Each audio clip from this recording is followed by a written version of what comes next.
Okay, wow, guys, this is Appa's sister that we are boarding for just a couple nights, under a week. She's been through a program 4 years ago. So, wow. I know why her owners asked me to do some leash work with her, because look at this. She's already on an e-collar. I'm not sure, the type of training. There weren't any videos to look at. I don't know what the extent of her heel is, but what I'm gonna do, because obviously she's not going through our program, we're not gonna be teaching a full heel, but what I am gonna show you is how to get her to stop pulling.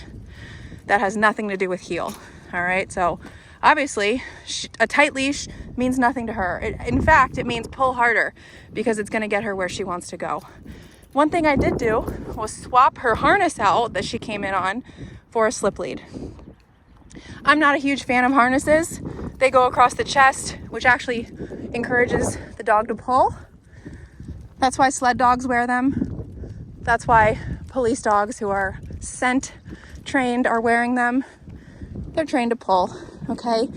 So right now, I've just got her out on the slip lead. I haven't done any work with her at all.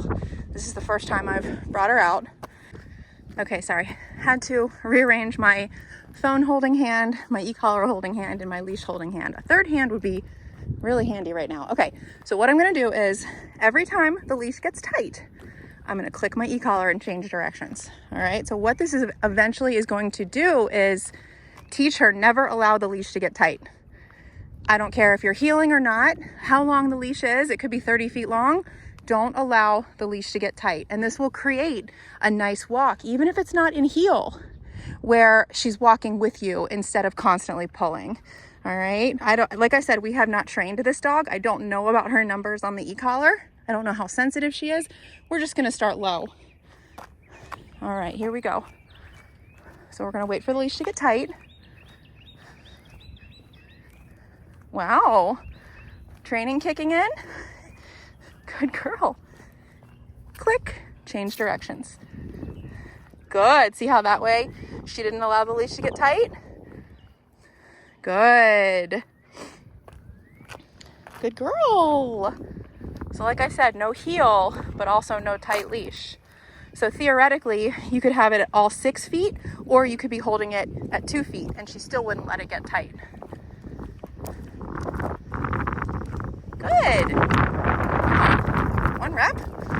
You can tell she's been through a program though. Good girl. So see how she's kind of moving with me now?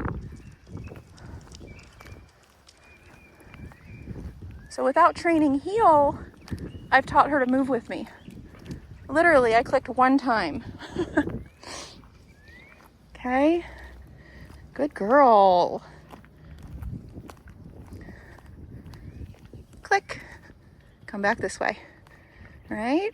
So anytime that leash gets tight, I'm clicking her. I'm very low. That was a 2. She's shaved down, so I know we've got good contact. Click. Click. Good.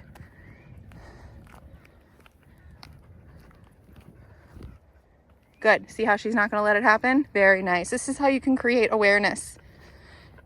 And now I'm able to walk without a tight leash. And if she lets it get tight again, I'll click again.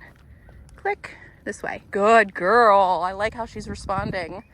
And maybe her training might even kick in.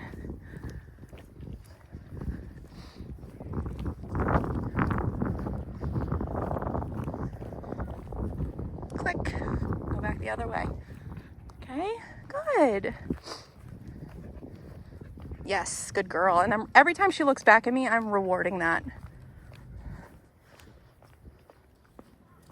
Okay, so we're still going that same click, walk the other way, creating some awareness.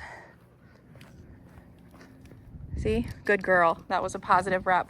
If she's not going to let it get tight, she's going to wait for me. And this is really creating some wonderful awareness. And this is the start of my relationship with her. Click. And walk this way. And the walk, I'm letting her know, since I can't sit down with her over coffee and say, hey, Kona, I don't want you to drag me. I'm telling her, hey, when I have the leash in my hand, I don't want it to be tight at all. And every time it gets tight, I'm just gonna click. So if you want to avoid this little tap here, just stay with me. Good girl. Come on, let's go.